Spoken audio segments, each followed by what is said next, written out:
pleasure is to introduce Salah-Eddine Oukhssane, soon to be MA in International Studies. And he's going to speak to us on Tea, Trust, and Taylor Swift, America's Soft Power Advantage in Fulbright Exchanges. And if you were not expecting to hear about Tea, Trust, and Taylor Swift, I think you need some explanation of how he comes to be here doing this, right? As a very serious person, obviously. Salah is our really good friend in global studies, and I'd like to highlight a few details you may not know about his broad resume. As we all know, he comes from Morocco. He has degrees from Ibn Zohar University in Agadir, from Mohammed El Hansa University in Rabat, and there he gained his MA in Applied Linguistics and English Language Teaching. Since 2023, he's been with us here studying for his MA in International Studies, and he has held a GTA in SPICE that has focused on language, on policy, and there's a whole range of courses to which Salah has been a stay and a help. He's won numerous grants and awards at UW, some of them from us, so we're quite pleased to have recognized him. Before coming to UW, and before his undergraduate work, after his undergraduate work, he taught high school in Morocco, and then in 2023, he was a Fulbright FLTA at Lincoln University of Pennsylvania. English and Arabic are not his only languages. He also has French and Tamazight. We are really delighted to feature his thesis work because in some respects, we think the Center for Global Studies is like your natural home. And this center has a big responsibility to Fulbright goals and how we move in the world successfully. And it is the birthplace of UW's Fulbright chapter. So it seems only appropriate that we should now learn about Tea, Trust, and Taylor Swift and America's Soft Power Advantage in Fulbright Exchanges. Salah, over to you. Well, thank you very much for having me. I really appreciate it. How I came about studying this topic, I had a very different topic, and so I want to take the time to thank Dr. Pearson, Dr. Crane, Dr. Sweet, and Ambassador Doherty, members of my research committee, for helping me challenge myself and go beyond my comfort zone and then study public diplomacy and how it relates to exchange programs, foreign policy, and soft power. I would like also to thank the Center for Global Studies and the School of Politics, Public Affairs, and International Studies for funding my fieldwork. I would like also to thank the Department of Geography for sponsoring my participation in the American Association of Geographers Conference in Detroit, which I had last week. So, Fitzpatrick defines public diplomacy as communicating with foreign publics with the objective of achieving national interests. Now, one of the ways to do that is exchange programs. The landscape of world events and politics in the US nowadays makes it very important to study the contributions of soft power institutions to the US government and people and how they protect their interests abroad. One way to do that is through Fulbright programs. So Fulbright programs were established by Senator Fulbright, he himself being an exchange participant in the Rhodes Scholarship. So in 1946, he established the Fulbright program, which is considered the US government flagship of international educational and cultural exchange. Just for teachers, it facilitates the participation of 400 educators from over 80 nations for different exchange programs to grant these teachers the opportunity to come to the US and teach. Now, my focus of my research was first the Fulbright Foreign Language Teacher Assistant, hereafter the FLTA program, which enables teachers of English from around the world to come to the US to teach their native languages and cultures. I'm going to call these participants as FLTAs hereafter. The equivalent is the Fulbright English Teaching Assistant, which enables American teachers and students to go abroad, teach English and American culture. Now, the literature and work on public diplomacy and soft power acknowledges the use of Fulbright programs as tools of public diplomacy and foreign policy. During the Cold War, the Fulbright Exchange programs were used to counter the Soviet influence. And some authors agree or argue that it's because of those exchanges and bringing people from the Soviet Union to the US and witness how life is here and how people are here helped counter all those stereotypes, which eventually was one of the factors that ended the rule of the Soviet Union. Now, the funding of the Fulbright was cut, unfortunately, after the end of the Cold War, as the US entered the unipolar moment, which the political landscape started arguing that the US is the great power now, there is nobody to challenge that power. However, post 9/11 attacks, or the tragic attacks of 9/11, shook the political landscape in the US. The Senate Foreign Relations Committee hearing on American public diplomacy and Islam that was held on February 27, 2003, recognized the importance of reinstating funding of exchange opportunities and public diplomacy tools such as Fulbright programs. And so, unfortunately, research on Fulbright programs, exchange programs in general, focus mainly on exchange students. Basically, how the programs help correct stereotypes, how they contribute to improving participants' view of their host country, improving their understanding of the host society and culture, as well as developing students' intercultural communication skills. So what is missing is how these participants contribute to the institutional goals of the US government, right? Or the public diplomacy objectives. Now, other views that have been considered are those of US Department of State and NGOs in terms of how they implement such programs, and second, the views of Fulbright program administrators and the prevalent narrative of how they spread mutual understanding. But there is much more than that, as this map shows. There are institutional, can you hear in the back? Yes, sir. Yeah, great. So there are institutional actors from the US Department of State that selects the foreign policy objectives that these programs are going to serve through the Bureau of Educational and Cultural Affairs, which then consults with and delegates the implementation of these programs like Fulbright through the Moroccan American Commission for Educational and Cultural Exchange, MACICI, in Morocco, that administers the program in Morocco, and the International Institute of Education that administers the program in the US. At the heart of this map, we see exchange teachers like the American ETAs and Moroccan FLTAs, who actually conduct the work of public diplomacy by building connections, establishing connections, as said, sustaining diplomacy, exchanging knowledge, advocating and representing their countries, and then within the context of my study, both in the Moroccan and American host communities. Now, all of these activities constitute what I call the Fulbright institutional complex that is mediated through the program guidelines, the orientations for those teachers, the media conferences that both MACICI and the International Institute of Education, IIE, organize for these teachers, and the reports they write on a monthly basis to report to MACICI, for example. Now, hence my research questions were, first, how do the public diplomacy practices of Moroccan FLTAs and American ETAs impact and how they are impacted by the Fulbright program and the US Department of State?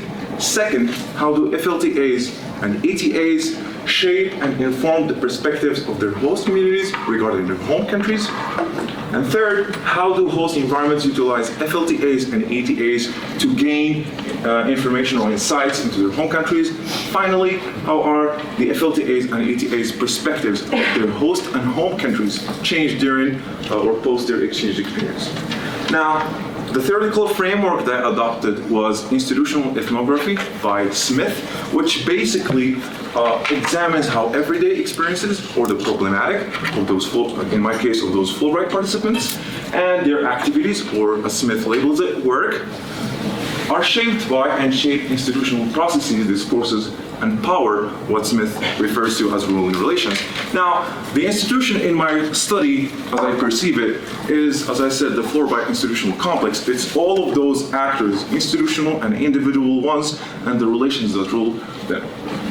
And so it starts from the experience of individuals or their standpoint, again here, the FLTAs and ETAs, within the institution that I've just described, and it looks at the texts, be it documents, policies, and other materials, written or otherwise, that mediate and regulate these institutional practices. So for my methodology, I adopted semi-structured interviews through snowball sampling and convenience sampling, starting from my network of Fulbrighters with 14 Moroccan FLTAs, 9 American ETAs, 3 of which are now diplomats, 3 program administrators, both Moroccan and American, and 1 senior American diplomat. Unfortunately, I was not able to secure an interview despite trying relentlessly to reach Moroccan diplomats. It is worthy of noting that the Fulbrighters that I have interviewed served their Fulbright experiences in different time spans, ranging from 2001 to 2024. Then I conducted document analysis. It is also worth noting that semi-structured interviews were my main source of findings. So I also conducted document analysis of government documents, policy statements, Fulbright programs, evaluations, FLTAs and ETAs, journals or reports that they write to the MACC, the Moroccan American Commission of Educational and Cultural Exchange. Also field notes as well as data analysis by transcribing verbatim and conducting inductive and deductive manual coding. Now, interesting part, findings. I've structured my findings around the questions. So first, talking about institutional and individual dynamics. But before we turn that, it's important again to reinstate what is the purpose of these exchange programs. So mutual understanding, but what else? John, a senior public diplomacy officer, stated that the bigger goal is to advance U.S. foreign policy priorities. And these programs, including Fulbright, make the U.S. strong, prosperous, and secure, citing Mark Rubio's inauguration speech in which he said that the U.S. does not do anything unless it answers 3 questions with yes. Does it make the U.S. more prosperous? Does it make it secure? And does it make it strong? Now, this is reflected in how the Fulbright programs are structured. But that being said, there is a tension between institutional instructions and implementation on the ground. For example, there is this idea of stress and representativeness that Fulbrighters are told during their pre-departure orientations, during the mid-year conferences, that they are representatives of their countries. However, we have Julia, who is an American ETA, stressed that her job was not to protect American interests, but she spoke mostly positively about the US. So built within the structure of the program are those explicit and implicit expectations. Julia and other Fulbrighters felt that they had to display a positive image about their countries, especially being the first American or the first Moroccan that their host communities meet with. Another interesting aspect is, I'm sorry, you probably cannot see this one, but it's an email that Moroccan FLTAs received instructing them not only to be good representatives of their country, but also of their religion. To which Anir, Moroccan FLTA, responded that he was not representing Islam. So the big question mark here is, well, we talked about how these exchange programs serve mainly U.S. Foreign policy, and they're here for the positive perception of the U.S., etc. How does this gonna help the U.S.? Well, we refer back to the hearing that I talked about post 9/11, in which many senators and officials, including then Senator Biden, talked about the importance of bringing Muslim youth to the U.S. to make them understand how American people think, how American life is, and what American culture is all about. And so, even with having exceptions like Anir, who thought he was not representing Islam, he still comes from Morocco, which is a majority Muslim country. And so, in the end, all of these aspects, despite the resistance that exists, serve those institutional objectives.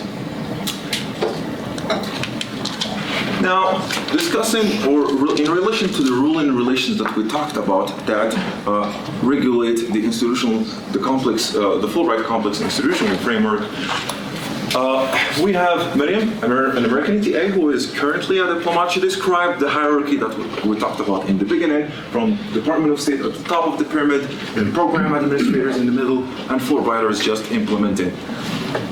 And James, who was a former program administrator with the Institute of International Education, affirmed this view as he stated, we were really in a passenger seat on the program, basically implementing what the State Department was instructing them to do. However, Raquel, American ETA, said that Fulbrighters have a more wide-reaching and approachable impact because they are the ones who are on a daily basis interaction with their host communities. Well, on the other hand, institutional actors are constrained by more rules and more guidelines and more bureaucracy. So on the left side, we see the institutional hierarchy, the official one. In the middle, we see where the actual public diplomacy works, happens, because Fulbrighters are the ones who are on daily contact with their host communities, versus the other institutional actors, because they are the ones who meet with their, as I said, communities, host communities in physical spaces, schools, markets, and otherwise, and also in digital spaces, and they share their experiences online, through blogs, through social media, etc. Now, among the other instructions that were recurrent is, for example, and here Moroccan FLTA talked about when they were in the mid-year conference in Washington, D.C., Moroccan FLTAs, and along with other FLTAs from around the world, were told to take more pictures. He says, one of the presenters, politician actually, he asked us to take a lot of pictures to post them on social media. Reflecting on this, and he said that people usually tend to take positive pictures of things. And so that means sharing positive ideas about the US online, and hence reaching a far-reaching audience. Now, concerning more influences of such aspects are the presentation of an alternative narrative. People in North Africa or otherwise in the MENA region who have not met an American before, they have a preconceived idea of what they see on the news, of what the US government does. Hence, when meeting actual American people who are not part of the US government, then they get alternative narratives counter to the one that they are presented with. And reflecting on this, Amina, who is a Moroccan FLTA, talked about language being the most strong tool that the US has, because if you really want to understand how those people in the Middle East think, if you want to do business with them, if you want to control them, if you want to do whatever you want to do with them, you have to know how they think first, and that is done through language. I have a question for the audience. How many of us, please raise your hands, how many of us speak a second language fluently? All right, that's good, looks good. My next question is, do you think the same way in your native language versus the second language? No. So this shows the impact of language that it's not only linguistic, but also brings with it a lot of pragmatic tools, a lot of semantics, a lot of culture that influences one's thinking, right? And this is what Amina is referring to here, and this is what literature calls, if you've heard about it, the Sapir-Whorf hypothesis, which which argues that a language can influence how a person thinks. Now, in terms of how the Fulbrighters, both American and Moroccan, contributed to engaging with their host countries and what the strategies they used, we find first the idea of overcoming skepticism through authentic dialogue. Hannah, for example, an American ETA, was asked a question by her students whether Americans hate Muslim people, to which she had a very honest and direct conversation with her students, telling them that no, that is not the case, and that she herself has Muslim friends. And she felt that after that conversation, there was more connections, or she established a good connection with her students, as to her mind, her students thought, she's not one of those Americans. She's okay, we can talk to her about these things. And okay, we feel more comfortable around her now. Now, this is the kind of impact or connections that officials might not have compared to non-institutional actors or just individuals. There were also a couple of strategic engagement methods. For example, what I call from couscous to connections. Ahmed, who is a Moroccan FLTA who describes himself as a walking model of Moroccan culture, said that food was very successful means of communication. It broke the barriers, of communication. Food and tea and couscous, for example, were used by FLTAs to kind of invite their people from the host communities to talk about Morocco, to share information about Morocco and exchange ideas. Another tactic or strategy was proactive networking, and that involved Fulbrighters going to events and announcing that they are Fulbrighters in the hopes of establishing networks and in the hopes of being able to secure opportunities to talk to other students from other schools, etc. For example, Ola, who is a Moroccan-American ETA, who is now a diplomat, said I would just try to go to like events and things to sort of make my presence known as an American Fulbrighter. There is also the idea of digital diplomacy that we talked about before, which is sharing those pictures and videos that represent the experiences of those Fulbrighters online and reaching other audiences. Direct and indirect advocacy, and what I mean here is, for example, Agha, who is a Moroccan FLTA, like most Moroccan FLTAs, advocated for Morocco's claim on the Western Sahara. And just for context, this is the official map of Morocco, right? But what it doesn't show you is that there is a conflict on the southern territory of the country, right? And so this part is controlled by Polisario, which is a front that is supported by Algeria and claiming that the southern parts of Morocco should be the Sahrawi Arab Republic. And so whenever Agha and other Moroccan FLTAs saw a distorted Moroccan map, they would actually intervene and talk to people who were representing that map to correct that idea. He says, number one issue for us is the Moroccan Sahara. So we cannot sit on the same table if you disagree with us on that. So that's an example of direct advocacy. An example of indirect advocacy is what Luke, an American ATA, expressed as he said, I wanted to represent myself well. And I think, implicitly that also meant representing the US well. And so whether Fulbrighters choose to opt for direct advocacy or indirect advocacy, again, they contribute to the institutional goal, right? Again, the question is, why a Moroccan advocating for the Western Sahara? Why is that helping the US? Well, Trump in his first administration, one of his last decisions is to recognize the Western Sahara as not Western Sahara, but actually the Moroccan Sahara in exchange for Morocco normalizing relations with Israel, which in the end serves US foreign policy. Now, in terms of how host communities interact with Fulbrighters, I found some common threads. For example, there was questions that basically what I call starting from zero, or basic information seeking questions, and those were basically targeted at Moroccan Fulbrighters. For example, Amina, a Moroccan FLTA, said they didn't know where Morocco was on the map. When I say Morocco, they think it's Monaco. Second category of questions was what I call reality check or stereotype verification questions. And so these questions were targeted at both Moroccan and American FLTAs. For example, American ETAs were asked about the American dream. For example, students asked if a janitor in the US can live like a king. And also safety issues, for example, gun violence in the US or terrorism and extremism in Morocco, whether it's safe to travel to Morocco.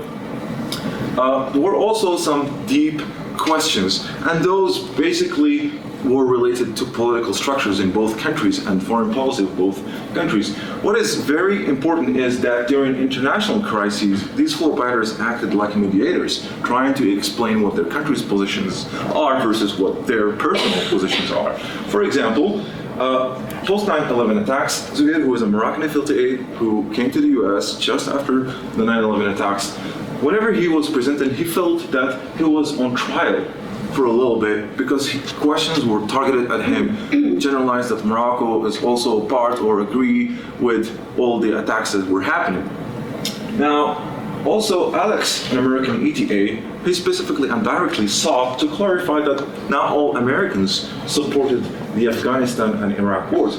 This goes back to the idea of distinguishing between what individual American people think versus what the government does. And so, in the end, contributing to a positive perception. Because for me, for example, as a Moroccan who hypothetically has never met an American and always thought that all Americans support war on Iraq and Afghanistan, but I meet this Fulbrighter who tells me no, and that is not the case, it gives me a more nuanced perspective of the US. Now, considering the impacts on both host communities and Fulbrighters, we find the idea of humanizing foreign policy. For example, Sumaya, a Moroccan FLTA, had a conversation with a woman who lost her son in the Afghanistan war. The woman told her that neither the son nor the family wanted him to go. And so she said, you only see your Muslim brothers dying, right? You don't see the other side dying. And they might not have agreed to whatever is happening. These questions that I asked Americans, I was like, okay, now I see. We're in it together. And the same thing goes for American Fulbrighters who, after their experience in Morocco, had a better understanding. And I had Miriam, an American ETA, who's now a diplomat, stated that now she feels very emotional when bad things are happening to Arab and Muslim people after her experience in Morocco. There's also the idea of how these Fulbrighters become ambassadors for life. As, for example, ETAs become diplomats, and Moroccan FLTAs with feelings of indebtedness. For example, Zain said that I was an ambassador of Morocco in the US, and upon my return to Morocco, I became an ambassador of the United States here in Morocco. Again, there's this feeling of indebtedness that I talked about that is captured by Matthew. He's a Moroccan FLTA, but he chose that pseudonym. He said that the US has given us that opportunity to come to the US and open doors for our bright futures. We're always in debt for the US for that. And he added that if the American government has people in Morocco who feel that they owe the American government something, then they will do whatever it takes to, keep that bridge intact. So this goes to speak about the impacts of these exchange programs, mainly Fulbright.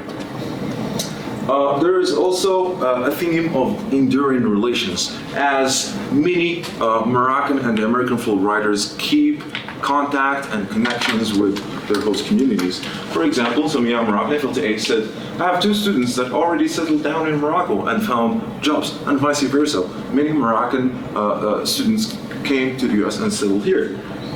And a lot of students became Fulbrighters, myself included. I did not know what Fulbright is until I had an American ETA teaching me English when I was an undergraduate student, and he's the one who told me what Fulbright is. Hadn't been for him, I wouldn't have probably been here with you today. There is also this idea of cross-cultural marriages from both sides. Miriam, an American ETA, said that the amount of people in my cohort that got married from here, referring to Morocco, was, I would say, pretty high. Now, the political shifts is also another common theme because as I talked about the experience of living with a host community and being exposed to an alternative narrative contributes to shifting how these both host communities and Fulbrighters think about each other's countries and distinguishing between government policies and citizens' views. Now, before I conclude, there were some other findings that were not 100% pertinent to my research questions and also thoughts that I had while doing this research and conducting interviews. First, that not all exchanges are equal. Yes, these exchanges are reciprocal in a sense that both Morocco and US benefits but there is some unevenness. For example, FLTAs had different starting points compared to ETAs. I'm not generalizing here. Not all the Moroccan FLTAs were asked where is Morocco, is it Monaco, or is it on the map? But that is something that American ETAs did not have to deal with. And so they had to establish basic knowledge about Morocco first before engaging in any other kind of conversation. Now, second, US popular culture strength. what I call Taylor Swift versus Moroccan tea. Yes, Moroccan tea is good, but it's not as known as Taylor Swift. John, who is senior public diplomacy officer, said that the U.S. is blessed with many forms of soft power. One could argue that the most influential agent of soft power for the United States today is Taylor Swift. However, Taylor Swift does not go around and have conversations with host communities and engage in political discussions and what foreign policy is and what all other aspects related to society and culture are. Luke describes, as a manifestation of the strength of popular culture and also through the media, Luke described how he would see people walking around the streets with hats or t-shirts that said just USA or America, or had the names of particular streets in Moroccan streets. The US also has control of the program design, structure, and objectives, which helps it gain a lot of the positive impacts that we discussed. There's also the idea of English as a lingua franca.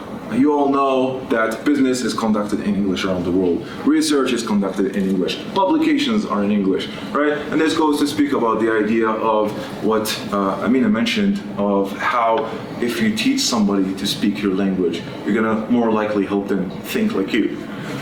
Now, as a way of a conclusion, in my research, the institutional design of Fulbright institutional complex showed how that even when there is some resistance between individual practices and what the institutional aims the programs to be for, eventually what happens is contributing to positive perceptions and the objectives of the US. And that is through authentic engagement, right? Sharing food, having conversations about different aspects, and creating lasting networks through everyday diplomacy as these Fulbrighters on a day-to-day connect with their host communities. So it would be a shame to not have exchange programs like Fulbright anymore. And I guess if there is anything I want to say as last sentence is that let's hope the funding is reinstated to keep this great work on. Thank you very much for listening. I really appreciate it.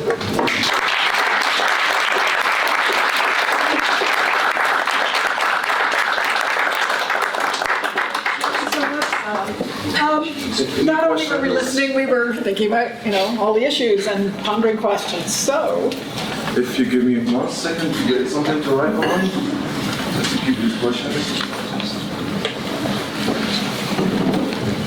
So, you have now an organization for you consider yourself a Fulbrighter.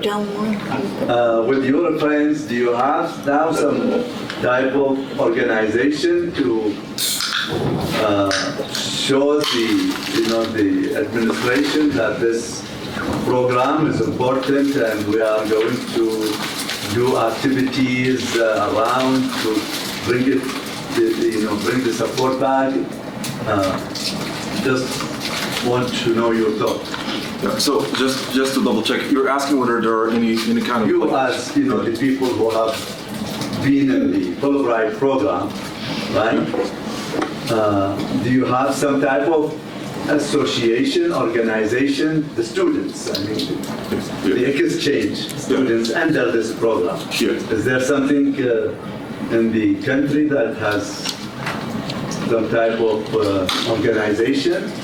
So, different answers and different thoughts cross my mind right now. So first of all, there are different Fulbright chapters across the US that basically include alumni of exchange programs, right? And second, there is the Fulbrighter app, which helps keep the alumni connected, right? Now, when it comes to how are all of us, advocating for reinstating the funding, there are a lot of limitations. This is one of them. Yeah. What you just did. Yeah. So that's one way, but to have a huge impact, there are a lot of limitations with, as you know, the different policies that are in place right now and the different restrictions, if you get what I mean. And so that kind of, it makes especially international students. That's no problem. Don't worry about the huge, but what you're doing is contributing in that, right? Thank you. I hope so. Absolutely. I hope so, at least. So I don't know whether that answered the question. Very good.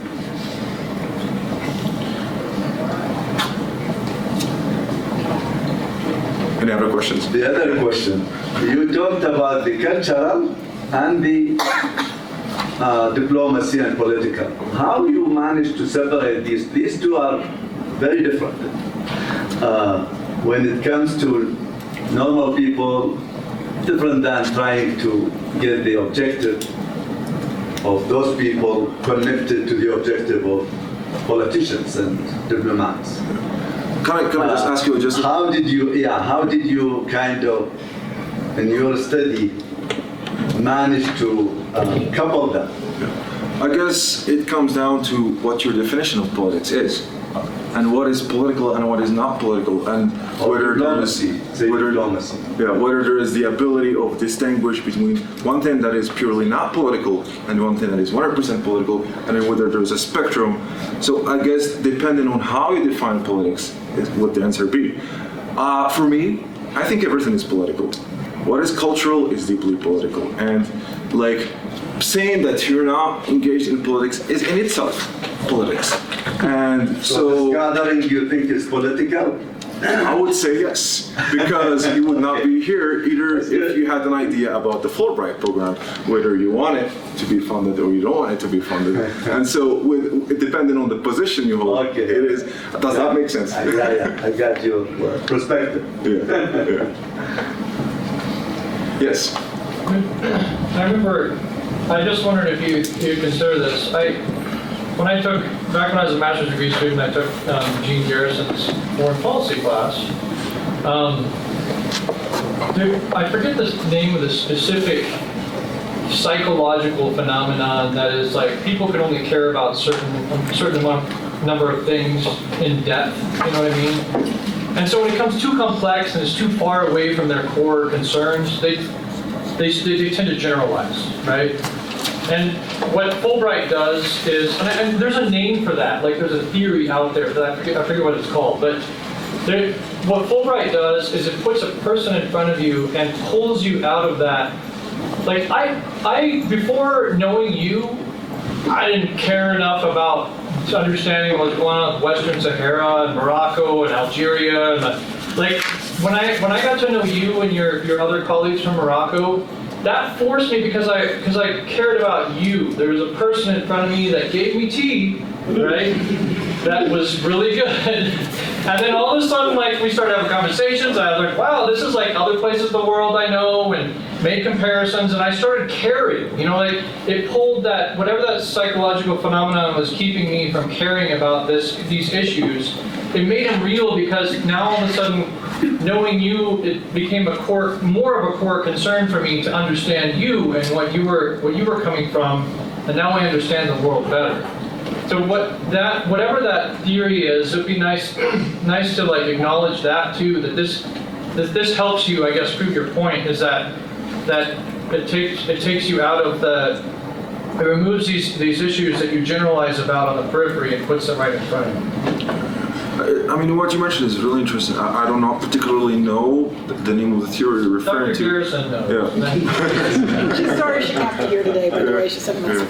But I understand the concept, and I guess that is what Joseph Nye is trying to tell us through soft power, and later on his smart power, which is combination of hard power and soft power. Good last name. Sorry? Nice last name. Yeah. and so I guess it's just basically the attraction. How attraction helps you get to what you want, and you know one of the findings is humanizing. Like, because it's abstract, it's like in the news, you don't know what the person, but it's now putting a face to that nation, or attributing or kind of connecting a person with a nation, and understanding what the nation about from the person you meet. But I think I'll definitely look that up. So I have many questions. Here's one. Yeah, sure. Do you think there are phases to Fulbright experience? And here's the context in which I ask this. So my husband was a student at Oxford, right? And he said for the first year he thought it was all wonderful and everything was entertaining and beautiful and everything else. It was the second year that he really learned what the society was like more broadly and deeply. And you've had that experience of being on your Fulbright, but then also staying on a number of additional years. Can you trace differences in your in depth of understanding, and is that something that the Fulbright program needs to take on board?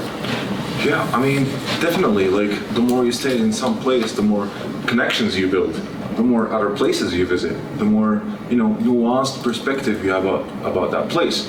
And I'm not trying to have like a conspiracy theory here, but I think like when you limit, the years of the experience, then you kind of try to make sure, whether if it was a pleasant experience, it stays a pleasant experience. If it was a negative experience, then it was a negative experience for a short time, and these people can go back and get home if they don't like it, or come back if they want.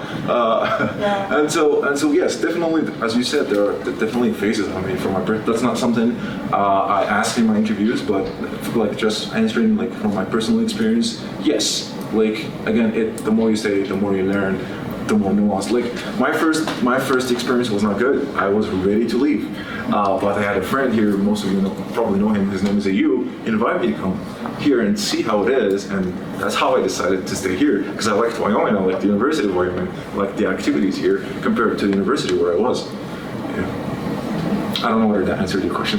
No, that's actually a really interesting take on it.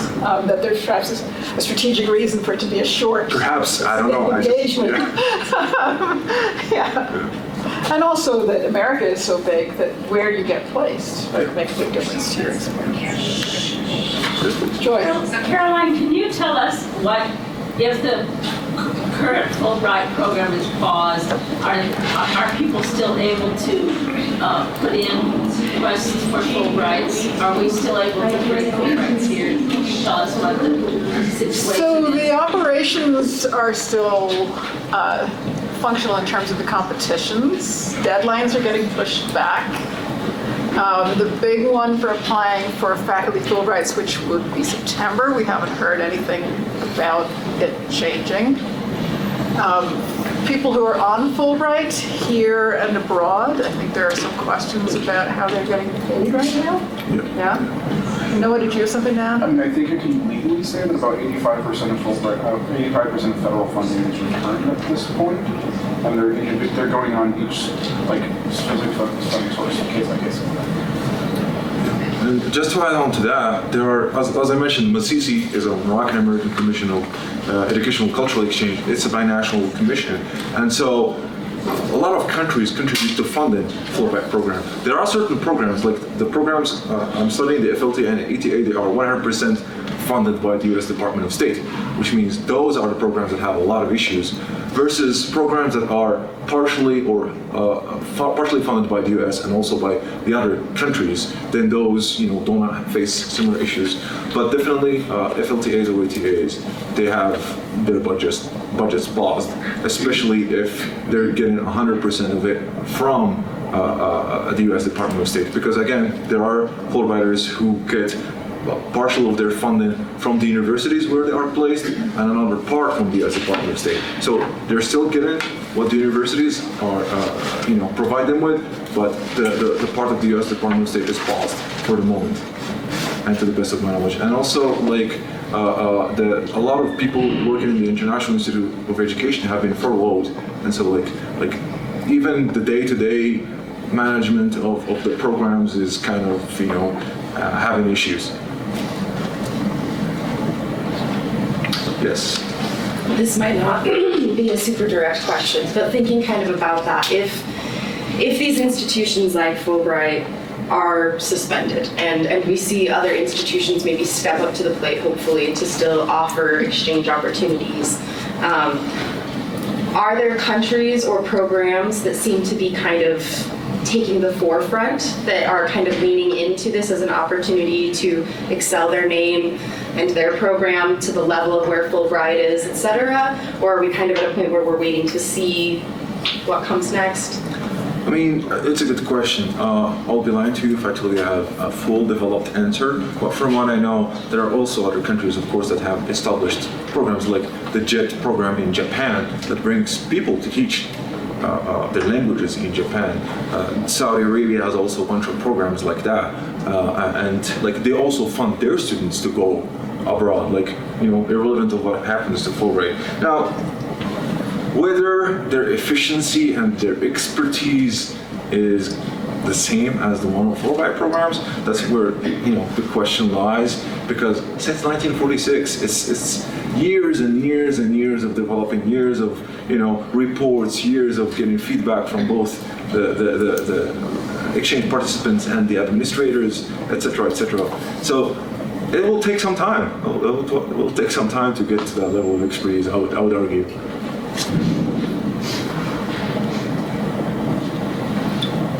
Any additional questions? I would say we nonetheless advise you to stay poised and ready to apply for Fulbrights in whatever form or any other international awards that are listed on the CGS website, so go have a look. I do want to thank Salah for this really enlightening talk and of the moment, and it's a moment that keeps shifting as we know, but we're keeping our eye on it, right? And hoping for things to turn out well. So thank you so much. Thank you.